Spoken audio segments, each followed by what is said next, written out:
Anchor दोस्त मोहम्मद मालिक से बात हो रही थी। इनका कहना था इमरान खान सदर आरिफ अलवी से नाराज हैं क्योंकि वो अहम मौके पर डर गए। इलेक्शन की तारीख देने की बजाय उल्टा इलेक्शन कमीशन को तजवीज़ दे दी। खान साहब तवक्को रखते थे कि सदर अलवी बाख्तियार हैं और वो तारीख का ऐलान कर सकते हैं, लेकिन उन्होंने मामला लटका दिया। मोहम्मद मालिक की बात अपनी जगह, लेकिन ये बात समझ में आती है कि इमरान खान को लगता है कि अब जेल से इनकी रिहाई इसी वक्त मुमकिन हो सकेगी जब इंतखाबात होंगे और इनकी पार्टी जीत जाएगी। जितनी इलेक्शन में ताखीर होती जाएगी, इनकी कैद का दौरानिया बढ़ता जाएगा। लिहाजा अलवी साहब का इलेक्शन की तारीख ना देना दूसरे लफ्जों में इमरान खान और इनकी पार्टी के दीगर लोगों के लिए मजीद तकलीफों का सबब बना रहेगा।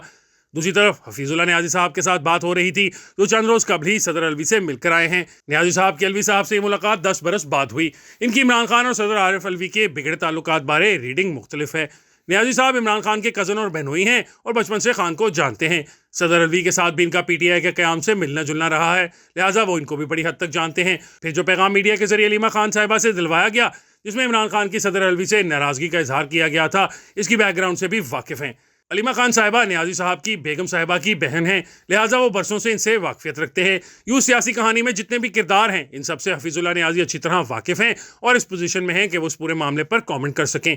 इनका कमेंट सबसे मुख्तलिफ है और मेरे नज़दीक इसमें बहुत जान है। इनका कहना है कि इन्हें कहीं से नहीं लगता कि अलवी साहब और इमरान खान के दरमियान कोई दरार या इख्तलाफ है, वो दोनों सेम पेज पर हैं। मैंने पूछा फिर अलीमा खान ने प्रेस के सामने सदर अलवी पर तनकीद क्यों की और ये क्यों कहा कि इमरान खान इनसे नाखुश हैं, क्योंकि जिस मौके पर इन्हें बहादुरी दिखाकर इलेक्शन की तारीख का ऐलान करना था, उन्होंने नहीं किया। बहुत सारे लोगों ने इस बात को पसंद नहीं किया कि खान ने अलीमा खान के जरिए सदर अलवी को निशाना बनाया।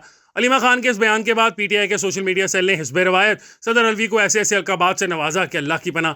यकीनन अलवी साहब को भी अपनी पार्टी के सोशल मीडिया सेल की हैवी डोज से अंदाजा हुआ होगा कि कारमा क्या खौफनाक चीज़ है कि जिस सोशल मीडिया सेल को खड़ा करने और अपने सियासी और सहाफती मुखालफिन की बैंड बजाने के लिए वो इस्तेमाल करते थे, वही अब इनको पड़ गया था। लिहाजा अलवी साहब को भी इसकी गर्मी पहली दफ़ा महसूस हुई होगी। शायद इसलिए इन्हें हामिद मीर के इंटरव्यू में इमरान खान से अपनी वफादारी का हलफ दोबारा उठाना पड़ा, ताकि इनके खिलाफ पीटीआई मीडिया सेल से होने वाली तनकीद में कुछ कमी हो। हफीजुल्लाह न्याजी का लेकिन ये कहना था कि इमरान खान इस वक्त तो कभी भी सदर अलवी से दूर या नाराज़ नहीं हो सकते, बल्कि यूँ कहें नाराज़ होना अफोर्ड नहीं कर सकते। न्याजी साहब का कहना है कि अब भी मुक़्तदरा और इमरान खान में अगर कोई दूरियाँ ख़त्म करा सकता है तो वो सदर अलवी हैं। मैंने पूछा फिर अलीमा खान का इमरान खान का हवाला देकर सदर अलवी पर तनकीद करना क्या था। हफीजुल्लाह न्याजी साहब ने बड़ी मायनी खेज बात की कि ये सब कुछ पब्लिक कंजम्पशन के लिए था। पार्टी के आम वर्कर को मुतमिन करने के लिए ऐसे लीडर दागते रहते हैं, वरना खान और अलवी अब भी एक हैं। इस पर मुझे भुट्टो साहब और इंदिरा गांधी की शिमला मुआहदे पर होने वाली गुफ्तगू याद आई, जो मैंने एक भारतीय रिटायर्ड सफारतकार से न्यू दिल्ली में सुनी थी। 2004 में जब भारत के दौरे पर गए हम चंद सहाफियों को भारत फॉरेन ऑफिस के रिटायर्ड डिप्लोमेट के थिंक टैंक ले जाया गया। शिमला मुआहदे पर बात हुई तो वहां बैठे एक बुजुर्ग डिप्लोमेट ने कहा वो जूनियर अफसर के तौर पर शिमला मुज़ाकरात की टीम का हिस्सा थे जो ड्राफ्ट फाइनल कर रही थी। उन्होंने दिलचस्प वाकया सुनाया। भुट्टो साहब ने कतर की जंग के बाद कहा था वो घास खा लेंगे लेकिन एटम बम बनाएंगे, भारत से 1000 साल तक जंग लड़ेंगे। यूँ जब शिमला मुआहदे के लिए भुट्टो साहब गए तो इंदिरा ने पूछा कि भुट्टो साहब मैं आपसे मुज़ाकरात क्यों करूँ या पाकिस्तानी कैदी क्यों वापस करूँ, जबकि आप हमारे साथ हज़ारों साल तक जंग लड़ना चाहते हैं या घास खाकर एटम बम बनाना चाहते हैं ताकि भारत से जंग जीत सकें। आप जंग लड़ना चाहते हैं तो फिर हम उनका मुआहदा करने क्यों आए हैं। तब भुट्टो ने तारीखी जवाब दिया था कि मैडम प्राइम मिनिस्टर आप एक सियासतदान हैं और मैं भी, मुझे जानकर ये मायूसी हुई आप इन जुमलों को सीरियस ले गए हैं। भुट्टो साहब का कहना था अगर आपका बाप नेहरू आज जिंदा होता तो कभी भी ये बात ना कहता, क्योंकि वो एक मैच्योर सियासतदान था जिसे अच्छी तरह इल्म था कि ऐसे बयानात देना हर सियासतदान की ज़रूरत होता है। ऐसे बयानात दुश्मन मुल्क की लीडरशिप या आवाम के लिए नहीं होते, बल्कि दरअसल ये अपने आवाम के लिए होते हैं ताकि इनके जज्बात की नुमाइंदगी होती रहे और वो आपको अपना लीडर मानते रहें। अगर आप इनकी तर्जुमानी नहीं करेंगी तो वो किसी और को अपना लीडर बना लेंगे। जंग के बाद वही बयानात बनते थे जो मैंने अपनी कौम का मोराल बुलंद करने के लिए इस वक्त दिए थे, लेकिन आप सीरियस हो गई। आपसे बेहतर कौन जानता है कि ऐसी तकरीरें तो हम सब सियासतदान पब्लिक कंजम्पशन के लिए करते ही रहते हैं।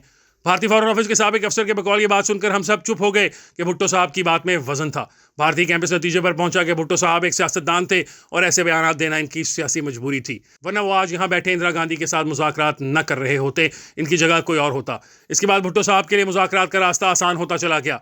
हफीजुल्लाह न्याजी ने भी वही भुट्टो साहब वाला जुमला इस्तेमाल किया कि सदर अलवी से मिलने के बाद इनकी यही राय है कि इमरान खान और सदर अलवी के दरमियान कोई दरार या इख्तलाफ नहीं है, वो दोनों एक ही हैं। अलीमा खान के जरिए जो बयान दिलवाया गया था वो अवाम के लिए था, सदर अलवी के लिए नहीं। आप पब्लिक कंजम्पशन को जहन में रखें तो मियां नवाज शरीफ और बेनज़ीर भुट्टो के एक दूसरे के खिलाफ बयानात, या शहबाज शरीफ का जरदारी साहब को घसीटने या मनी लॉन्ड्रिंग का पैसा वापस लाने वाला बयान, या बिलावल भुट्टो का शरीफों को मोदी के यार का ताना देकर शहबाज शरीफ की हुकूमत में वजीर खारजा बन जाना, सब कुछ पब्लिक कंजम्पशन के लिए ही था। सियासतदानों के नज़दीक ये सब पब्लिक कंजम्पशन का खेल है। अवाम और पार्टी वर्कर्स ऐसे ही बावले हुए फिरते हैं और एक दूसरे का गला काटने पर तुले रहते हैं। जिस दिन आम लोग उनके पार्टी वर्कर्स इस लफ्ज़ पब्लिक कंजम्पशन का मतलब समझ जाएंगे, वो समझदार और नॉर्मल हो जाएंगे। लेकिन वही बात कि इन सब के सियासी महात्मा और देवता इन्हें समझदार या नॉर्मल नहीं होने देंगे। अवाम के साथ ये सलूक देखकर क्लासिक फिल्म मुगल आजम का डायलॉग याद आ गया, जब पृथ्वीराज ने अकबर बादशाह के रोल में मधुबाला को कहा था, अनारकली, सलीम तुम्हें मरने नहीं देगा और हम तुम्हें जीने नहीं देंगे।